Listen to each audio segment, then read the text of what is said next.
Welcome to Team Perry's Step Out of Line podcast, featuring co-hosts Perry and Lori Finkelstein. Together, they explore, meet, and share inspirational stories with guests who have made a positive impact in today's world. This podcast resonates with our hope to make this world a better place one step at a time through love, acceptance, and uplifting conversations.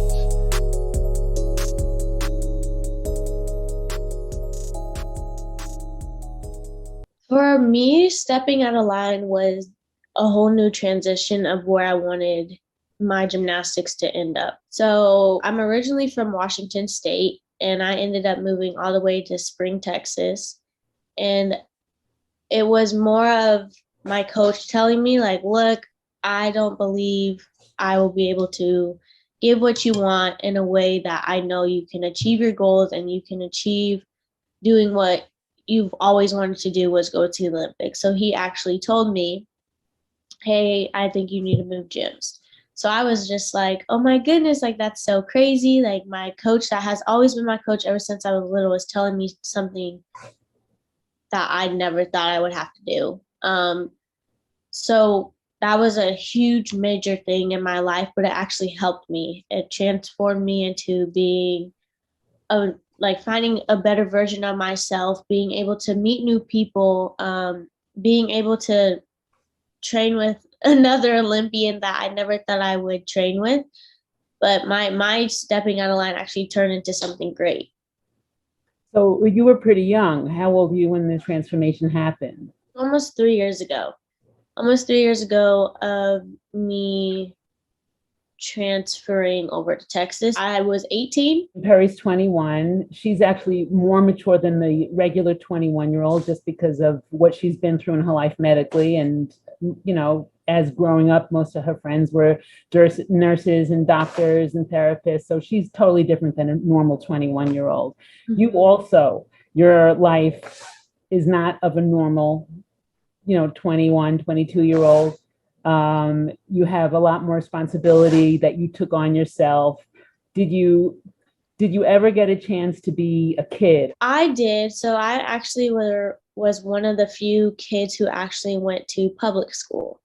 So I got to experience prom, homecoming, winter formal, and I even graduated with my class, which is very rare because right. A lot of other gymnasts graduate online, or they might have like an online program that also has a school, but they still like graduate with their online program.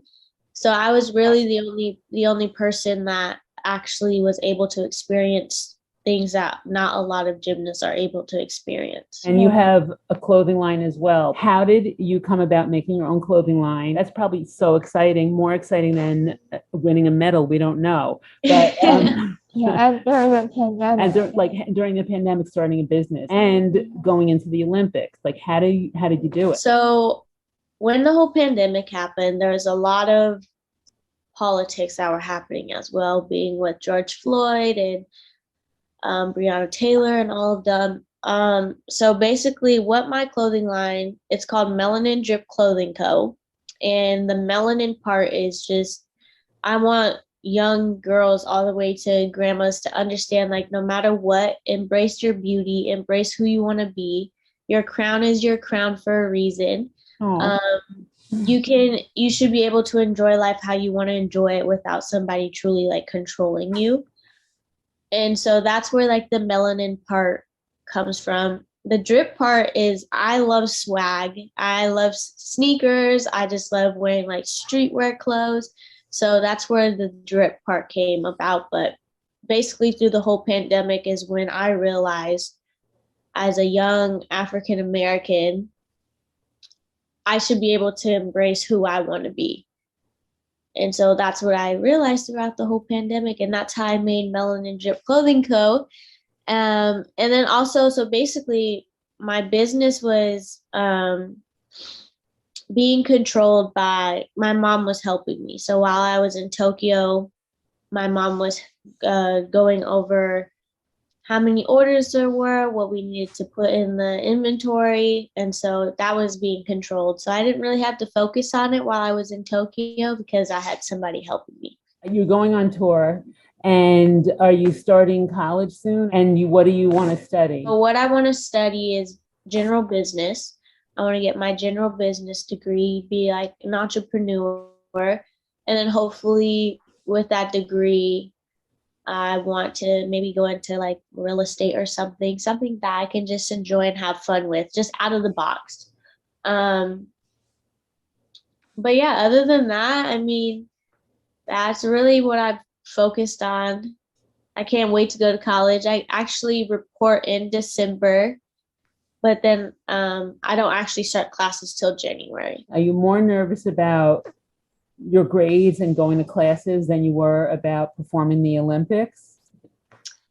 I think the Olympics were more nerve-wracking than me focusing on my grades and figuring out like what classes I have. Yeah, definitely the being on an Olympic stage will be nerve-wracking, but I'm not too worried. I'm not too worried about really anything. I'm more about experiencing things and how everything just plays out. I don't live in regret, so I don't regret anything I've done. But yeah, I'm excited. It's going to be fun. The strength of your character, how it must be that you were able to be such a teammate in the Olympics and step up when you had to step up because your teammates needed you. How do you perform under such pressure when people are counting on you and you have to give it your all? I think us practicing it, a lot of us practice pressure sets. So our pressure sets are how we compete. We have to warm up, and then our coach will like salute us and everybody just stops and watch you. So that's like our pressure sets that we do. In serious moments as what happened in the Olympics definitely changed how I was thinking about pressure. I did not feel any pressure going on through that whole thing, but also I did. So it was like I was fine like inside, but outside I was just like, oh my gosh, this is crazy. What's going on? So I think it just all depend on how everybody felt, because it wasn't just me that felt pressure. It was also the other girls, because it was like we just lost somebody who's like basically the head of this team and we don't know what to do. So that's basically where our pressure was. We knew we were able to do everything. We knew that at this moment we were going to go out there and show like, look, we're here for a reason. But also deep down, we were just like, oh, this is crazy. What are we going to do? Like, you can't believe it's happening to you. Yeah. You know, did you, like, we watched as a viewer of watching these ceremonies and the Olympics and everything, I kept thinking how wonderful it was for the athletes to have the opportunity to go through all it, but also thinking how bittersweet it is, especially like the closing ceremony. No, you're never going to have this exact experience again. It's never going to be the same. So to me, watching it, it was really joyful, but it was also very bittersweet because most of life's amazing moments, are there, and then they're just gone in a second. You have the memory of it, but it's kind of, sad while you go through it sometimes. It was like a good movie that you cry at the end of, and it was wonderful. There was actually a lot of stuff going through my head about giving up and not knowing what to do. But I think it's all about the support. It's all about knowing who's going to help you. I have a support system all the way from my mom to my teammates. And, when it's the right person and when they're going to help you in that moment in time, that's when no matter what, I'm going to give it my all. And I'm going to enjoy the ride that I have put so much work and dedication into. And so that's what I have focused on throughout my whole career. I've always lived by this quote is, always believe in the power of your dreams, because your dreams are very powerful. And if you truly, truly put your mind to something that you're able to accomplish and do, then it will come true. Oh, that is beautiful. Perry, this past year, she had a couple of surgeries that were really hard, and she's like at the bottom right now, like she's having to start all over again. So I think she can relate to somebody who has lost everything and needs to start from the beginning again. And I know it's daunting. I know she feels that. I know as a parent looking at her, I'm like, oh, this is going to be so hard. What do you say to somebody who's, hit sort of rock bottom at something? And with Perry, it's like her physical ability to be able to, stand and walk. What do you say to somebody like Perry? How do you get up and just keep trying? Like, how do you not give up on yourself? Well, what I would tell these people is you're strong no matter what. You have the dedication and you believe in yourself, you will always be at that top. Your support behind you will always be there to support you. You have the ability to put your mind to anything. So if your end goal is being able to be back where you were even further, then you will be able to do that. A lot of things happen with a lot of dedication, and I believe your dedication is really, really high. I believe it. I believe at any moment in time you are going to be able to be back where you are. It's okay. A lot of people get knocked down. Our roads aren't perfect. Nobody's roads are perfect. So with you, if you stay focused, if you believe, your dream of being where you were even further will come true. And with all your support that's behind you, will help you. What made you choose to be a gymnast? Were you just naturally tumbling all over as a kid and your parents were like, okay, this is it? Yes, actually, that is true. So I actually used to do t-ball and dance. And my mom used to put me in many track competitions during my sister's track competitions. But during t-ball, I would hit the ball, get home runs, but then in the outfield, I would just do cartwheels and pick daisies and really wouldn't play outfield. But it got so bad to where I couldn't even sit still and eat my food. Wow. So then that's when my dad was like, look, I can't control her any longer.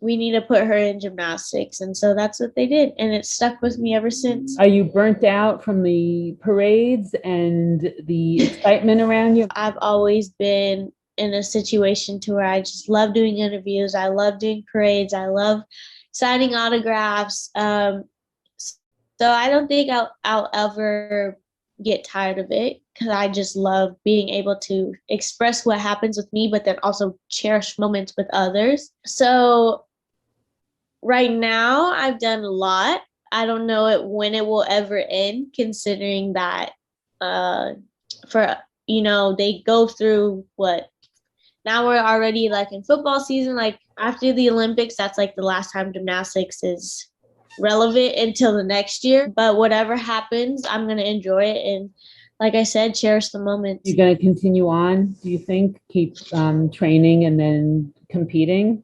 Is that something you want? Yes, that's what I've thought of. So 2022, I've put in a thought that I might do 2022 Worlds. And then, I don't know, day by day, see how everything goes. 2024 has definitely been a thought in my head, so I'm not counting it out quite yet. We enjoyed so much watching your strength and your beauty and your charm, right? And the emotion that you showed in the Olympics was something that people have never seen before, and it was a beautiful thing. And it was something that I know you'll look back on and you'll always be like, oh, this was like amazing. This was like the best time of my life. But you were just so open and transparent, and all of you girls it was just awesome to see. It was really beautiful to see as a woman, to see these strong women, not just win, but show up for each other. So it was a really great example for all of our girls. Definitely the girls will probably, their thanks as well. But Perry, just stay strong. Everybody's behind you no matter what. If, like I said, your mind is very strong, so if you put your mind to it, you'll get there.